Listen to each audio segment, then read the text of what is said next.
नमस्कार। जब पूरी दुनिया पैंडेमिक के बीच भंवर में फंसी है, उस वक्त इजराइल और फलस्तीन युद्ध के कगार पर है। पिछले एक हफ्ते से लगातार युद्ध जैसे हालात या कहीं युद्ध के ही हालात इजराइल में बने हुए हैं। आपने लगातार तस्वीरें देखी होंगी।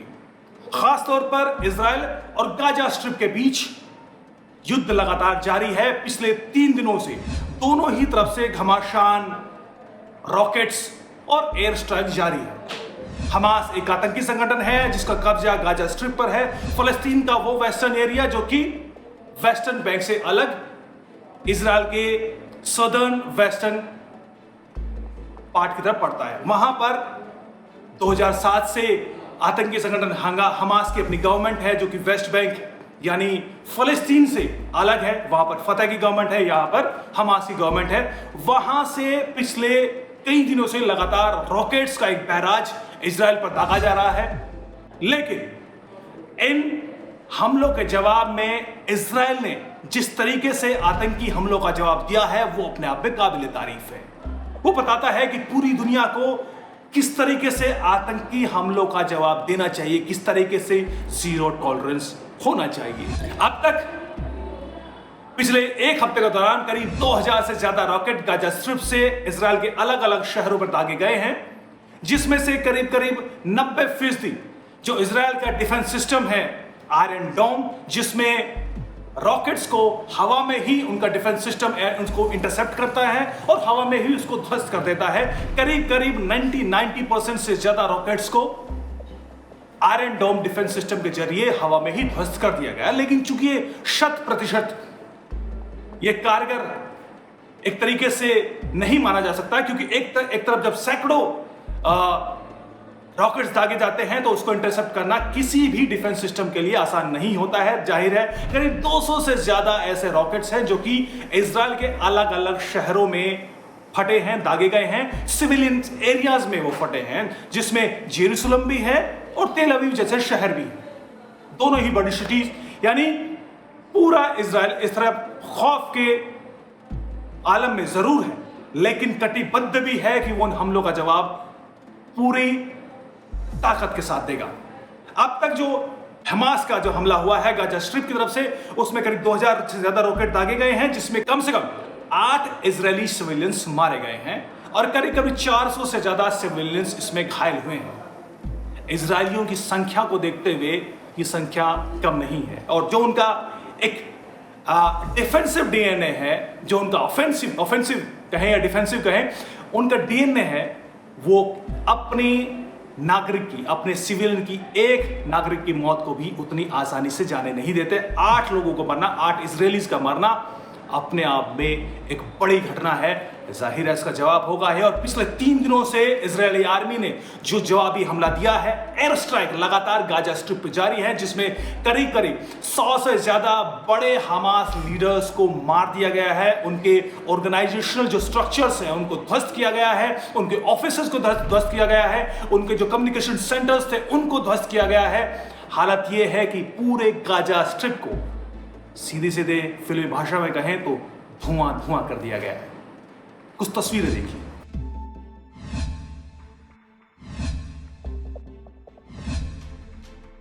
पिछले एक दशक में ये फलस्तीन और इजराइल के बीच का सबसे बड़ा संघर्ष माना जा रहा है। लेकिन अचानक ऐसा क्यों हुआ कि जब पूरी दुनिया पैंडेमिक की सिचुएशन में फंसी है, अचानक इजराइल और फलस्तीन के बीच ये संघर्ष शुरू हुआ, युद्ध जैसे हालात बन गए।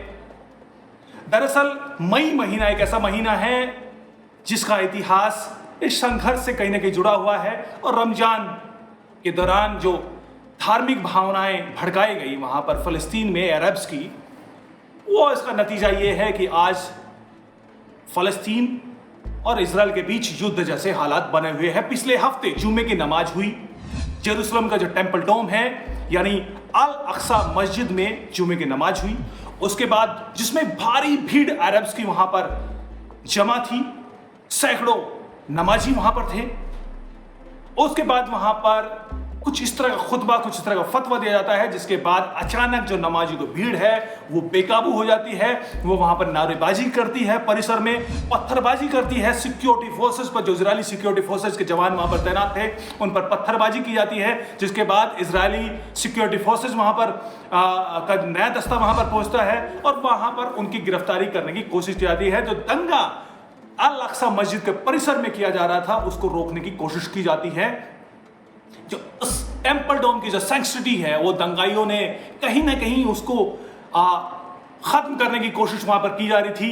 नतीजा ये हुआ कि एक कॉन्फ्लिक्ट की स्थिति टेंपल डोम यानी अल अक्सा मस्जिद के परिसर में वहां पर पैदा हुई, जिसकी तस्वीरें पूरी दुनिया में सोशल मीडिया पर, मेन स्ट्रीम मीडिया पर दिखाई गई और इस तरह का तासुर देने की कोशिश की गई कि देखिए रमजान के पवित्रतम महीने में किस तरह से इजरायली सिक्योरिटी फोर्सेस अल अक्सा मस्जिद में नमाजियों पर कहर ढा रही है। बस यही ऑप्टिक्स चाहिए था इस्लामिक आतंकी संगठनों को। उसके बाद इजराइल के खिलाफ पूरी दुनिया में कैंपेन खड़ा किया गया और जैसा कि होता है उसका नतीजा यह हुआ कि गाजा स्ट्रिप से, जो कि सदर्न वेस्टर्न फलस्तीन का हिस्सा है, इजराइल का सदर्न वेस्टर्न एरिया में फलस्तीन का हिस्सा है गाजा स्ट्रिप, जो कि करीब करीब 41 किलोमीटर लंबा है और 6 से 12 किलोमीटर चौड़ा है। यहां पर 2007 से ही आतंकी संगठन हमास का कब्जा है। हमास ने इसको मौके को समझा कि किस तरीके से इजराइल के खिलाफ पूरी दुनिया में कैंपेन जारी है, तो सही मौका है कि इजराइल के खिलाफ हमला शुरू किया जाए। नतीजा यह हुआ कि हमास आतंकी संगठन ने सैकड़ों रॉकेट्स एक साथ इजराइल के अलग अलग शहरों पर दागने शुरू किए। लेकिन इजराइल एक अकेला, पूरी दुनिया में अकेला मुल्क है जो कि पॉलिटिकली करेक्ट कार्रवाई कभी नहीं करता, हमेशा प्रोएक्टिवली कार्रवाई करता है। नतीजा यह हुआ कि इजराइल ने तुरंत त्वरित हमला का जवाब दिया, जिसमें सैकड़ों हमास लीडर्स को मौत के घाट उतार दिया गया। उनके जो ऑपरेशन सेंटर्स थे उसको ध्वस्त कर दिया गया। बड़ी बड़ी जो उनके हमास के जो सेंटर्स थे, रॉकेट लॉन्चिंग पैड्स थे, उनको ध्वस्त इजराइल ने किया। लेकिन इस पूरी टैक्टिक्स को देखें तो हमास कहीं ना कहीं इसमें जो मुस्लिम मुल्क है उसमें जनता का समर्थन फिर से हासिल करने में कामयाब होता है और सोशल मीडिया पर फिर से एक एंटी ज़ायनिस्ट कैंपेन चलाने की शुरुआत की जाती है और पूरी दुनिया में सरकारों पर इस तरह का दबाव डालने की कोशिश की जाती है कि वो इजराइल के खिलाफ एक तरह का बयान दे, इस पर दबाव डाले, चाहे वो अमेरिका हो, यूरोप हो, और कई सरकारों ने इजराइल के खिलाफ इस तरह के बयान दिए भी। लेकिन इजराइल ने जिस तरीके से अपने डिफेंस में कार्रवाई की और उसके खिलाफ उनकी जो डिप्लोमेटिक टैक्टिक्स हैं, उनका नतीजा ये हुआ कि आखिरकार अमेरिका के राष्ट्रपति जो बाइडेन ने भी ये कहा कि वो इजराइल को हक है अपना डिफेंस करने का, यानी डिफेंसिव कार्रवाई करने का हक उनको है। लिहाजा हमास ऐसी स्थिति में आ गया जिसको उसको समझ में आ गया कि दरअसल वो हमला तो कर बैठा है जिसमें इसको भारी कीमत भी चुकानी पड़ रही है। उसका अंततः नतीजा यही होता है कि उनको किसी तरह का कोई समर्थन नहीं मिलता, ना ही अरब वर्ल्ड के देशों में इजराइल के खिलाफ कार्रवाई करने के लिए खड़े होते हैं, यानी उनके खिलाफ युद्ध करने खड़े होते हैं। ना ही पाकिस्तान जैसे मुल्क, जैसे जिनको लगता है कि न्यूक्लियर पावर्स हैं वो उसके साथ खड़े हो जाएंगे, वहां से भी कुछ नहीं होता। उनको लगता है कि डेमोक्रेटिक गवर्नमेंट यूएस में आई थी तो वहां पर भी जो इस्लामी ताकतें हैं जो कि जो बाइडेन को जिताने में कामयाब रही थी, उनके पीछे थी, वो भी दबाव डालने में कामयाब होगी, लेकिन वहां पर भी उनके टैक्टिक्स कामयाब नहीं होते हैं। तो लिहाजा हमास अब ऐसी स्थिति में फंस चुका है जहां पर वो कोशिश कर रहा है कि किसी तरह सीज फायर हो जाए, क्योंकि जो जवाबी कार्रवाई इजराइल ने की है उससे लगता है कि हमास को जड़ से खत्म करके मानेगा इजराइल। इस बार 8 इजरायली सिविलियंस मारे गए हैं। एंटी टैंक मिसाइल से भी हमला गाजा स्ट्रिप की तरफ से हुआ है।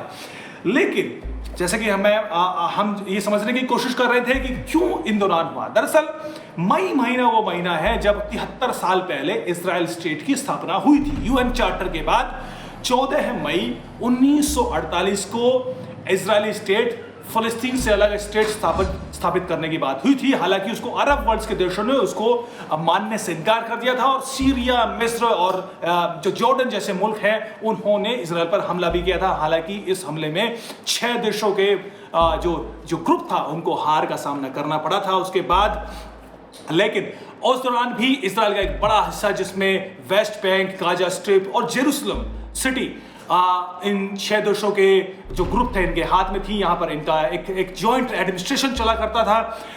लेकिन मई महीने में ही 1967 में 6 डेज वॉर के दौरान इजराइल ने जेरूसलम सिटी, वेस्ट बैंक के बड़े हिस्से और गाजा स्ट्रिप और जो सिनाई पेनिनसुला है उस पर कब्जा हासिल करने में इजरायली सेना कामयाब रही थी। उसके बाद जो जेरूसलम है, जो कि फिलिस्तीन की भी राजधानी है, उसमें यह तय हुआ कि पूरे जेरूसलम पर इजराइल का कब्जा होगा, लेकिन जो अल अक्सा मस्जिद है उसके जो एडमिनिस्ट्रेशन है वो जॉर्डन का जो वक्फ बोर्ड है, जो एडमिनिस्ट्रेशन है वही उसका संभालेगा। और वहां पर सिक्योरिटी जरूर होगी, अल अक्सा मस्जिद में सिक्योरिटी जरूर होगी इजरायली की, लेकिन उसका जो पूरा एडमिनिस्ट्रेशन है उसकी जो वो पूरी तरह से फलस्तीन के जरिए, जॉर्डन एडमिनिस्ट्रेशन के जरिए ही संभाला जाएगा। ये तय हुआ। लेकिन लगातार कोशिश हमेशा ये की जाती रही है फिलिस्तीन के जरिए भी, और खासतौर पर हमास जो गाजा स्ट्रिप 2007 के बाद गाजा स्ट्रिप पर आतंकी संगठन हमास का कब्जा है। फिलिस्तीन वेस्ट बैंक में वहां पर अल फतह आतंकी संगठन का कब्जा है।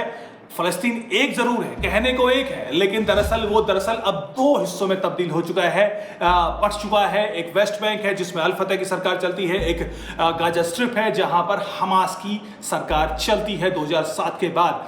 तो फलस्तीन अब सिर्फ एक तरह से कहेंगे इमेजिनरी मुल्क रह गया है। अब फलस्तीन अपने आप में कोई एक मुल्क दरअसल है नहीं, सिर्फ दिखावे के लिए है। कहीं न कहीं पूरी दुनिया में जो मुस्लिम आबादी है वो शब्द को जिंदा रखने की कोशिश में जुटी है। लेकिन इस बार जो गलती गाजा स्ट्रिप की तरफ से हमास ने की है वो यहाँ पर भारी साबित होने वाली है, क्योंकि इस बार ऐसा लगता है कि इजराइल हमास को जड़ से खत्म करके मानेगा। लिहाजा गाजा की तरफ से, जो गाजा में जो हमास एडमिनिस्ट्रेशन है उसकी तरफ से लगातार सीज फायर की कोशिश की बात की जा रही है, लेकिन अभी इजराइल इसको मानने वाला नहीं है। क्या होगा? दरअसल हमास को लग रहा था कि पूरी दुनिया उसके साथ खड़ी होगी, जो अरब वर्ल्ड है उसके साथ खड़े हो गए। रमजान का महीना है, सेंटीमेंट सीधे जुड़ेंगे, लोग अपने अपने मुल्क के लोग, इस्लामिक देशों के लोग उन पर सरकारों पर दबाव डालेंगे, तो कहीं ना कहीं एक युद्ध के हालात बनेंगे। पूरा अरब वर्ल्ड, पूरी मुस्लिम उम्मा जो है वो इजराइल के खिलाफ खड़ा हो जाएगा। हर बार इस तरह की कोशिश की जाती है, लेकिन दरअसल रियलिटी इससे कहीं अलग है। एक छोटी सी बात मैं बताऊंगा कि 2017 में मैं इजराइल में गया था एक डॉक्यूमेंट्री फिल्म मेकर के तौर पर। जब तो वहां पर मैंने एक सिक्योरिटी एक्सपर्ट से पूछा कि दरअसल क्यों नहीं, इजराइल एक छोटा सा मुल्क है, मुस्लिम उम्मा इतना बड़ा, जिसमें इतने बड़े बड़े मुल्क हैं, क्यों नहीं वो इजराइल पर हमला करके जीत लेते हैं? तो सिक्योरिटी एक्सपर्ट ने बड़ा सटीक जवाब दिया। उसने कहा कि देखिए, पूरी दुनिया का, चाहे वो अरब वर्ल्ड हो चाहे वो मुस्लिम देश हो, उनको फलस्तीन के लोगों की रत्ती मात्र भी फिक्र नहीं है। उनको एक फिक्र है, वो है अल अक्सा मस्जिद की। लिहाजा इजराइल पूरे जेरूसलम पर इजराइल का कब्जा होने के बावजूद भी अल अक्सा मस्जिद का जो एडमिनिस्ट्रेशन है वो इजराइल के हाथ में नहीं है। वो जो ज्यूज है, जो यहूदी हैं, वो अभी भी अल अक्सा मस्जिद यानी टेंपल माउंट के अंदर जाकर प्रे नहीं करते। वो अभी भी वेस्टर्न वॉल, जो कि इस पूरे परिसर का जो एक वॉल है, उस वॉल के पास खड़े होकर ही प्रे करते हैं, जिसको वेलिंग वॉल भी कहा जाता है। लिहाजा इजराइल सिर्फ इतना करता है कि अल अक्सा मस्जिद की सैंक्टिटी बनी रहे। जैसे कि उस इजरायली सिक्योरिटी एक्सपर्ट ने भी कहा था कि फलस्तीन जाए भाड़ में, ना तो अरब वर्ल्ड को पड़ी है और ना ही मुस्लिम देशों को पड़ी है। बस यही सार है फलस्तीन और इजराइल के कॉन्फ्लिक्ट का, और यही नतीजा आगे आने वाले दिनों में भी होगा। यानी इजराइल को सिर्फ इतना करना है कि अल अक्सा मस्जिद की सैंक्टिटी को बरकरार रखना है। उसके बाद वो चाहे गाजा स्ट्रिप पर हमला करके पूरी तरह धुआं गाजा स्ट्रिप को कर दे, या फिर वेस्ट बैंक को, पूरे वेस्ट बैंक पर कब्जा कर ले, कुछ नहीं होगा। यही सत्य है। नमस्कार।